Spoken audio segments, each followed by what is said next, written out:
नमस्ते। तो चलिए आज पढ़ते हैं भूगोल विषय का कक्षा 11 का पाठ 11 वायुमंडल में जल। ये उसका दूसरा भाग है। उम्मीद है आप लोगों ने पहले वाले भाग का वीडियो देखा होगा और पढ़ के समझ लिया होगा। इससे पहले वाले वीडियो में हमने पढ़ा था आर्द्रता क्या होती है, सापेक्ष निरपेक्ष आर्द्रता के बारे में, संघनन के विभिन्न रूपों के बारे में, संघनन क्या होता है, वाष्पीकरण क्या होता है। और इस वीडियो में हम पढ़ेंगे बादलों के प्रकार, वर्षण कैसे होती है और विश्व में वर्षा का वितरण। बादल पानी की छोटी बूंदों या बर्फ के छोटे रवों की सन्निहित होती है जो कि पर्याप्त ऊंचाई पर हवा में जल वाष्प के संघनन के कारण बनते हैं। तो आप लोगों ने बादल तो देखे ही होंगे। ये आसमान में काफ़ी ऊंचाई पर बनते हैं और ये छोटी छोटी पानी की बूंदें ये बर्फ के छोटे रवों का एक पुंज होता है जो जल वाष्प के संघनन के बाद बनता है। बादल के हमें कई सारे रूप दिखते हैं पर उन्हें हम प्रमुखतः 4 भागों में बांट सकते हैं: पक्षाप मेघ, कपासी मेघ, स्तरी मेघ व वर्षी मेघ। पक्षाप मेघ नाम पर अगर ध्यान दें तो इसमें 2 शब्द आ रहे हैं, पक्षी और आभा। तो ये पक्षियों की पंख की आभा देते हुए मेघ होते हैं।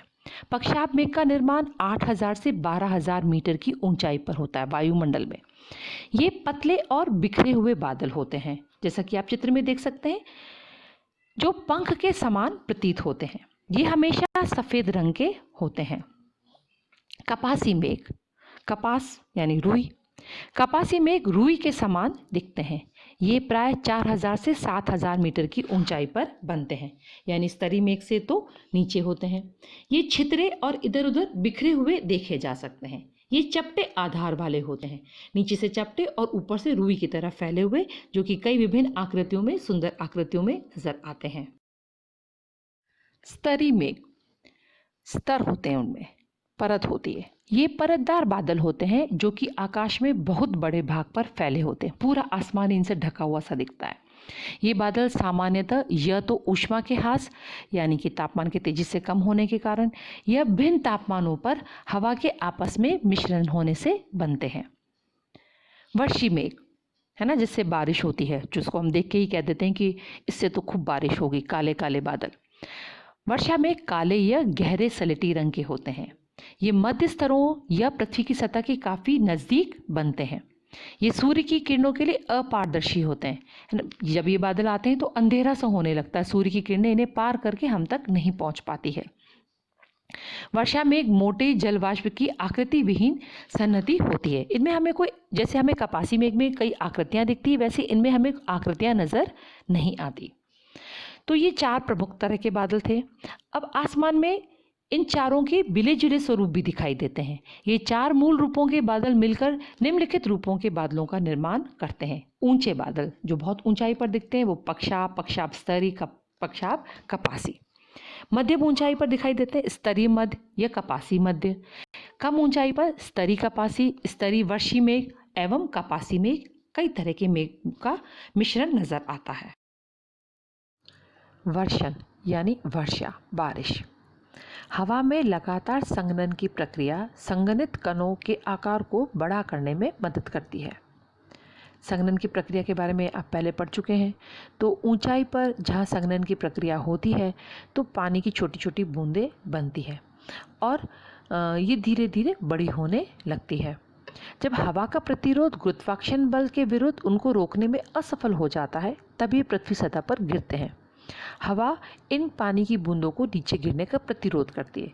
कैसे करती है कि हवा नीचे से ऊपर की ओर उठ रही होती है और ये पानी की बूंदों को ऊपर की ओर धकेलती रहती है। गुरुत्वाकर्षण बल के विरुद्ध ये उसे रोकती है, पर जब ये बड़ी हो जाती है, बूंदें भारी हो जाती है, तो गुरुत्वाकर्षण बल से ये नीचे की ओर आ जाती है, तब ये पृथ्वी की सतह पर गिरती है। संघनन के बाद हवा के नमी से मुक्त होने की अवस्था को वर्षण कहते हैं। यह द्रव्य तथा ठोस अवस्था में हो सकती है, यानी पानी के रूप में भी हो सकती है और ठोस हिमकणों के रूप में भी हो सकती है। वर्षण जब पानी के रूप में होता है तो उसे वर्षा कहते हैं, हम सामान्यतः कहते हैं। जब तापमान 0 डिग्री सेल्सियस से कम होता है, यानी जमाव बिंदु से भी कम होता है, तब वर्षण हिमतुलों के रूप में होता है। और इस तरह से हिम के रूप में होने वाली वर्षा को हम हिमपात कहते हैं। वर्षण के दूसरे प्रकार है सहिम वृष्टि। जैसा कि नाम से स्पष्ट है, सहिम यानी कि बर्फ के साथ बारिश, तथा काकरापात। काकरापात यानी ओला पत्थर। ये सीमित मात्रा में ही होता है, कहीं कहीं होता है, कभी कभी होता है। सहिम वृष्टि जमी हुई वर्षा की बूंदें हैं, यह पिघलती हुई बर्फ है। वर्षा की बूंदें जब ठंडी हवा से मिलती है तो वे ठोस हो जाती है तथा सतह पर वर्षा की बूंदें से भी छोटे आकार में बर्फ के रूप में गिरती है। यहाँ एक चित्र दे रखा है जिसमें हम देख सकते हैं कि पानी भी गिर रहा है और साथ साथ में बर्फ भी गिर रही है। इसे हम सहिम वृष्टि कहते हैं। कभी कभी वर्षा की बूंदें बादल से मुक्त होने के बाद बर्फ के छोटे गोलाकार ठोस टुकड़ों में परिवर्तित हो जाती है। पानी के रूप में तो निकलती है, पर नीचे से जो हवा का संवहन धारा जो ऊपर उठ रही होती है वह इन पानी के कणों को और ऊंचाई पर ले जाती है। वहाँ पे ठंडा होता है तो जिससे वो बर्फ बन जाती है। ये बर्फ के टुकड़े जब भारी हो जाते हैं तो नीचे आते हैं, कई बार हवा इसे फिर ऊपर धकेल देती है, फिर और बड़े हो जाते हैं। तो इस तरीके से ये कठोर भी होते जाते हैं और भारी भी होते जाते हैं। जब ये हवा के दबाव से ज़्यादा भारी हो जाते हैं तो गुरुत्वाकर्षण बल के कारण ये नीचे की ओर आ जाते हैं। इन्हें हम ओला पत्थर कहते हैं। ये वर्षा के जल से बनते हैं जो कि ठंडी परतों से होकर गुजरते हैं। ये ओला पत्थर एक के ऊपर एक बर्फ के कई सकेंद्रीय परतों वाले होते हैं। वर्षा के प्रकार। उत्पत्ति के आधार पर वर्षा 3 प्रकार की होती है: संवहनीय वर्षा, पर्वतीय वर्षा और चक्रवाती वर्षा। यहाँ पर हम उत्पत्ति के आधार पर बात करें, यानी कि वर्षा के उत्पन्न होने के क्या कारण है, उसके आधार पर ये 3 प्रकार की है। पहली है संवहनीय वर्षा। हवा गर्म हो जाने पर हल्की होकर संवहनी धाराओं के रूप में ऊपर की ओर उठती है। संवहनी धाराएं क्या होता है? हवा का नीचे से ऊपर की ओर चलना संवहनी धाराएं बनाता है। वायुमंडल की ऊपरी परत में पहुंचने के बाद यह फैलती है तथा तापमान के कम होने से ठंडी होती है। यह हम कई बार चर्चा कर चुके हैं कि ऊपर तापमान कम होता है जिससे संघनन की क्रिया होती है। परिणाम स्वरूप संघनन की क्रिया होती है तथा कपासी मेघों का निर्माण होता है।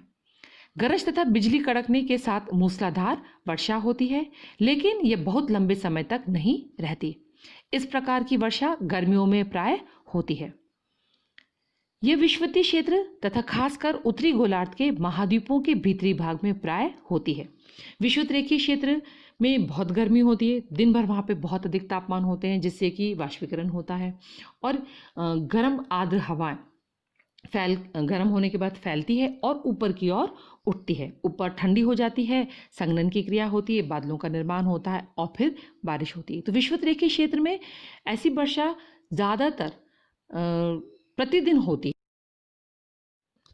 पर्वतीय वर्षा। जब संतृप्त वायु की सहती पर्वतीय ढालों पर आती है तब यह ऊपर उठने के लिए बाध्य हो जाती है।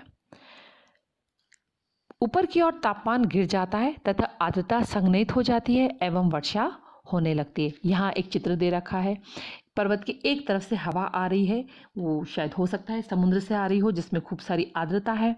ये हवा जब पर्वतों के पास पहुंचती है तो ढाल होता है, तब ये पर्वतों के ऊपर की ओर चढ़ने लगती है और ऊंचाई पर तापमान कम होने से संघनन की क्रिया होती है और वर्षा होती है।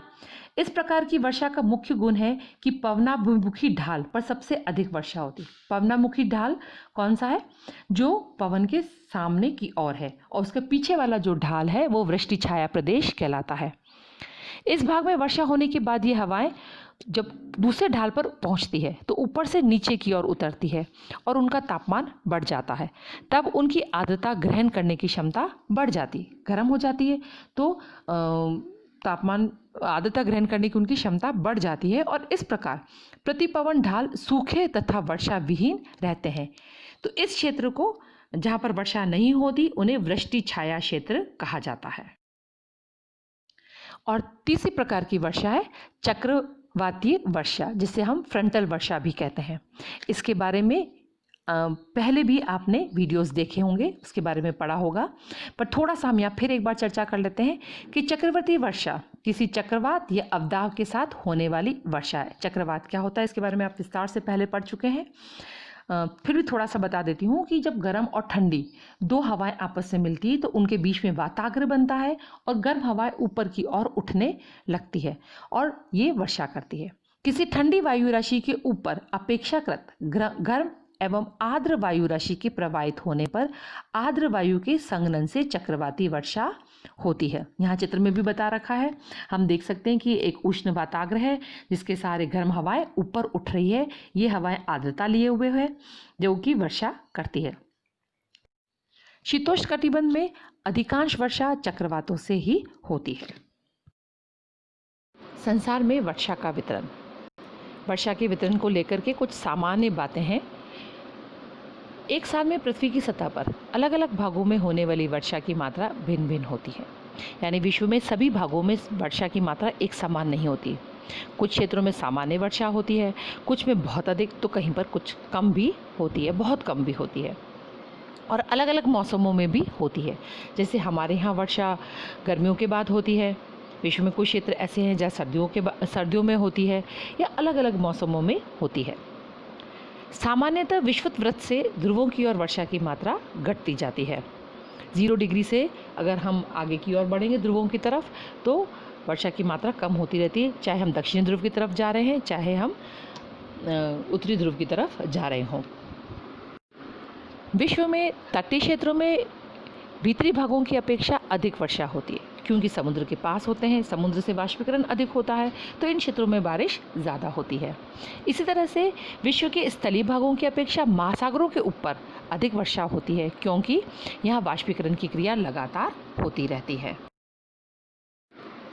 विषुवत वृत्त से 35 डिग्री से 40 डिग्री उत्तरी एवं दक्षिणी अक्षांशों के मध्य, यहाँ आप नक्शे में देख सकते हैं जो ब्लू लाइन बता रखी है वो क्षेत्र जो है वो 35 से 40 डिग्री अक्षांश का है, उत्तरी गोलार्ध में भी और दक्षिणी गोलार्ध में भी। यहाँ पूर्वी तटों पर बहुत अधिक वर्षा होती है और पश्चिम की तरफ ये घटती जाती है। आप नक्शे में देख सकते हैं पूर्व लिखा हुआ है, यानी सीधे हाथ की तरफ वाला भाग जो है वो पूर्व है। तो पूर्वी तट जैसे जापान के पास का तट या चीन का तट या उत्तरी अमेरिका का तट, दक्षिणी अमेरिका का तट, ऑस्ट्रेलिया का तट, इन क्षेत्रों में वर्षा अधिक होती है पूर्वी किनारों पर, और पश्चिमी किनारों की तरफ बढ़ें तो हम वर्षा की मात्रा कम होती जाती है। इसी तरह से विषुवत वृत्त से 45 से 65 डिग्री के क्षेत्र, यहाँ पर जो लाल पट्टी बना रखी है वो क्षेत्र जो है वो 45 से 65 डिग्री का है, उत्तरी और दक्षिणी दोनों क्षेत्र में। ये जो पूरा क्षेत्र है पछुआ पवनों के प्रभाव में आता है और पछुआ पवनों के कारण सबसे पहले महाद्वीपों के पश्चिमी किनारों पर वर्षा होती है और पूर्व की तरफ ये घटती जाती है। जहाँ भी पहाड़ तट के समानांतर है, यानी कि जिस दिशा में तट फैला है उसी दिशा में पहाड़ भी फैले हुए हैं, तो वहाँ वर्षा की मात्रा पवनाभिमुख तटीय मैदान में, यानी उस मैदानी भाग में जो तट आर्द्र पवन जिस दिशा से आ रही है उस दिशा में उसके सामने पड़ते हैं, वे वर्षा अधिक होती है। एवं प्रतिपवन दिशा में, यानी पहाड़ के दूसरी तरफ जो कि पवन जिस दिशा से आ रही है उसके पीछे की ओर है, वहाँ पर वर्षा की मात्रा घटती जाती है। वार्षिक वर्षा की कुल मात्रा के आधार पर, यानी कि यहाँ पे हम टोटल देख रहे हैं, पर विश्व की मुख्य वर्षण प्रवृत्ति। पहला है विषुवतीय पट्टी व शीतोष्ण प्रदेश में पश्चिमी तटीय किनारों के पास के पर्वतों की पवनाभिमुख ढाल पर तथा मानसून वाले क्षेत्रों के तटीय भागों में वर्षा बहुत अधिक होती है, जो प्रतिवर्ष 200 सेंटीमीटर से ऊपर होती है। तो हम यहाँ किस प्रदेशों की बात कर रहे हैं? अगर आपको ध्यान हो तो विश्व में आपने पहले पढ़ा होगा कि 3 कटिबंध है, उष्ण कटिबंध, शीतोष्ण कटिबंध और शीत कटिबंध। जो विषुवत रेखा के पास वाला क्षेत्र है, जो विषुवत पट्टी का क्षेत्र है, वो उष्ण कटिबंध है। उसके बाद दोनों और मध्य अक्षांशों में शीतोष्ण कटिबंधीय क्षेत्र आता है और ध्रुवों के पास वाला क्षेत्र जो है वो शीत कटिबंधीय क्षेत्र है। तो यहाँ हम बात कर रहे हैं विषुवतीय पट्टी, उष्ण कटिबंध व शीतोष्ण प्रदेश के क्षेत्रों में पश्चिमी तट पे। तो यहाँ पे आपको पूर्व लिखा हुआ है, उसके आधार पर आप देख सकते हैं कि पूर्व किनारे नहीं, पश्चिमी किनारों के पास के पर्वतों के पवनाभिमुख ढाल पर तथा मानसून वाले क्षेत्र जैसे भारत और उसके आसपास के देश जो है वो मानसून क्षेत्र हैं। तो इन क्षेत्रों के तटीय भागों में वर्षा बहुत अधिक होती है, ये करीब 200 सेंटीमीटर से भी ज़्यादा होती है। महाद्वीपों के आंतरिक भागों में प्रतिवर्ष 100 से 200 सेंटीमीटर वर्षा होती है। तो किनारों पर अधिक होती है और आंतरिक भागों में कम होती है, वो 200 से कम है, 100 से 200 तक है। महाद्वीपों के तटीय क्षेत्र में वर्षा की मात्रा मध्यम होती है। यहाँ उन तटीय क्षेत्रों की बात हो रही जिसके समानांतर पर्वत श्रेणी नहीं है। उष्णकटिबंधीय क्षेत्रों के केंद्रीय भाग तथा शीतोष्ण क्षेत्र के पूर्वी एवं भीतरी भागों में वर्षा की मात्रा 50 से 100 सेंटीमीटर प्रति वर्ष तक होती है। महाद्वीप के भीतरी भागों के वृष्टि छाया प्रदेश में, अगर आपको ध्यान हो तो वृष्टि छाया प्रदेश वो प्रदेश है जो कि पर्वतों के उस भाग में है जो आर्द्र पवनों के पीछे वाला हिस्सा है। तो वृष्टि छाया प्रदेश में पड़ने वाले भाग तथा ऊंचे अक्षांश वाले क्षेत्रों में, ऊंचे अक्षांश कौन से होते हैं? 60 डिग्री के ऊपर वाले, 60 से 90 डिग्री अक्षांश के बीच वाला क्षेत्र में प्रतिवर्ष 50 सेंटीमीटर से भी कम वर्षा होती है।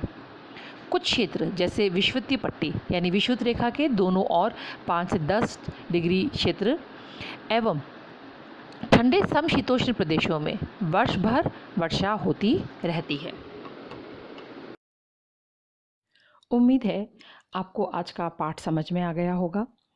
अगर आपके कोई सवाल हैं तो आप स्क्रॉल करके देखें, बिल्कुल एंड में एक कमेंट बॉक्स है, वहाँ पर आप अपने सवाल लिख सकते हैं और मैं उनके जवाब देने की कोशिश करूँगी।